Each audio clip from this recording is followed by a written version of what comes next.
Now, of all the sectors that have a reputation for being environmentally friendly, being really connected to the sea, surfing and the surfing community is probably right at the top.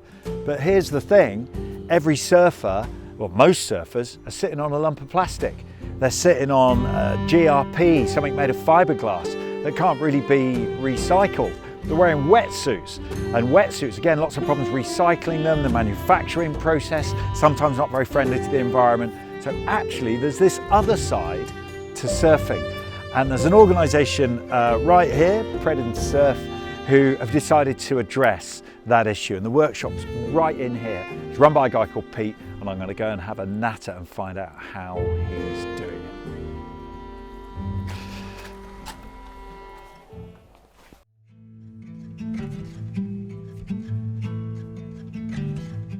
So Pete here, you had a Damascene conversion, didn't you? You had a moment of like, this sustainability issue is a problem with surfing. Yeah. And that was a few years ago, was it? And so this is your solution, really? Yeah, we're getting there with that. It's not there with the solution totally yet, but trying to solve the huge problem that is the surfing manufacturing industry. And that problem is essentially disposal of surfboards, the manufacture of surfboards, wetsuits, all that sort of thing. So what were the first steps for you? The first steps for me were basically to try and design something that is basically made from a bunch of better materials, really, which is where I started out from. I went straight to wood because of my boat building heritage as such.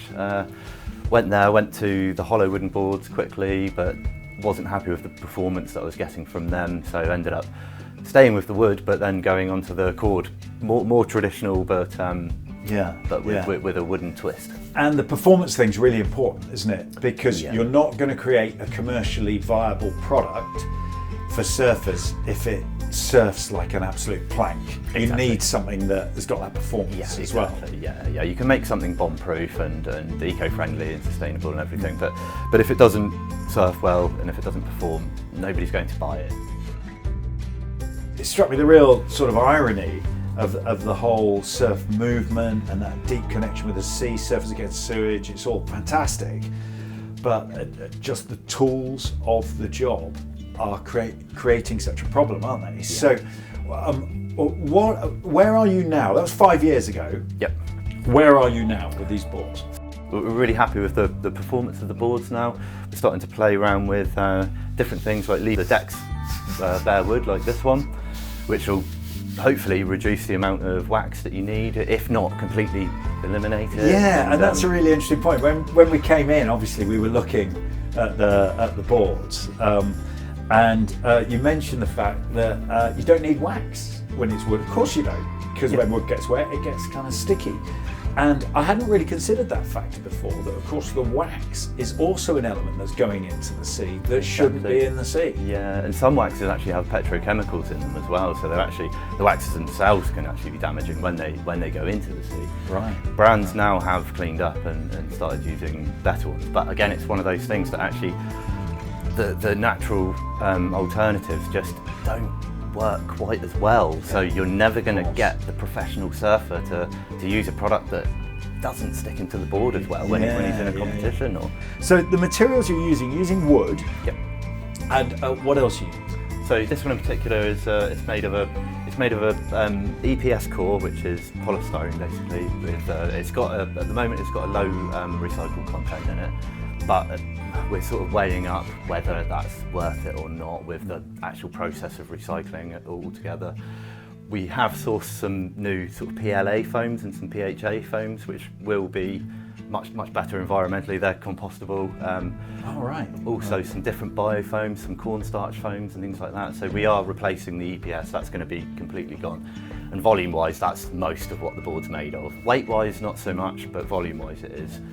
And you mentioned, again, Pete, before we started filming, we were just nattering away, essentially, and Claire, who's behind the camera, mad keen surfer. And so we were all chatting away. And so you mentioned that, but you also mentioned this. Yep. You mentioned flax. Yeah, flax. That's right, yeah. So what's flax? Flax is basically one of the oldest plants that we've been using for thousands of years actually is linen. It's literally linen, same plant. The plant itself is mega useful. We can get oils from it, we can get seeds from it, so food, we can get rope. Similar sort of properties to hemp. I believe flax is a tiny bit stronger than hemp, but almost just as useful really. But yeah, we've been wrapping the boards with some flax fibres and things like that. And how's that working out? Really good. It's amazing. It's an amazing material. It's not easy to be a pioneer, is it? It's not easy to change established technology, and because a lot of established technology is cost efficient, it's quick, it's what the customer wants, it's what they're used to. They're used to seeing, and you're a disruptor. You're trying to disrupt that whole chain and come up with new things that may not work. You know, you might end up with something that doesn't work. You know, and you're investing your time and effort and energy.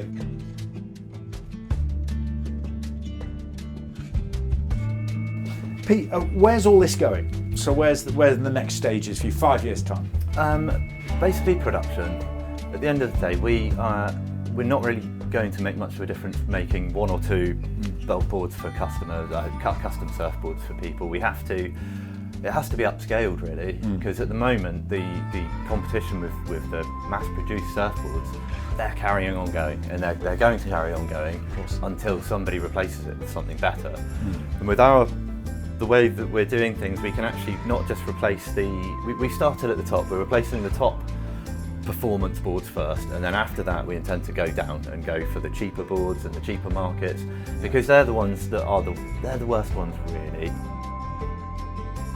It's upscaling basically. What we have to do, exactly like you say, disruption's a great word. We have to disrupt the market. We have to make sure that people are aware that there is another option out there.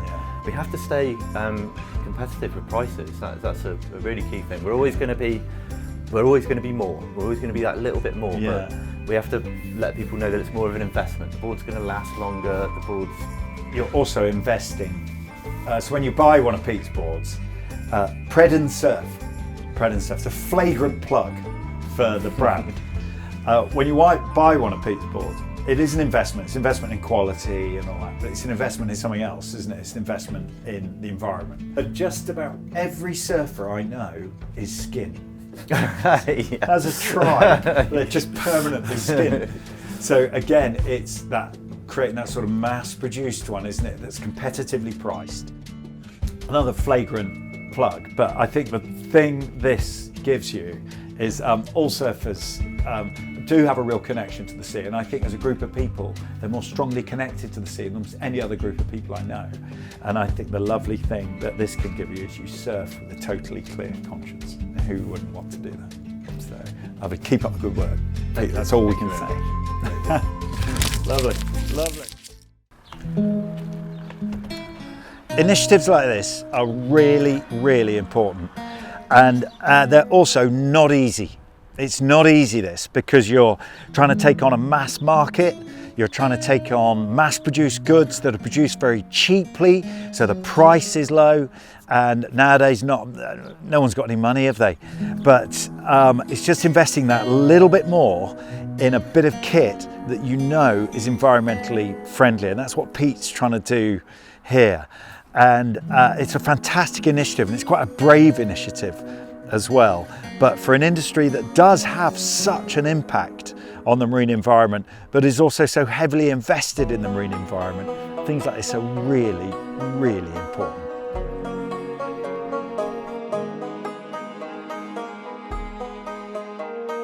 The dog, by the way, is falling in love with Pete. We're not quite sure why.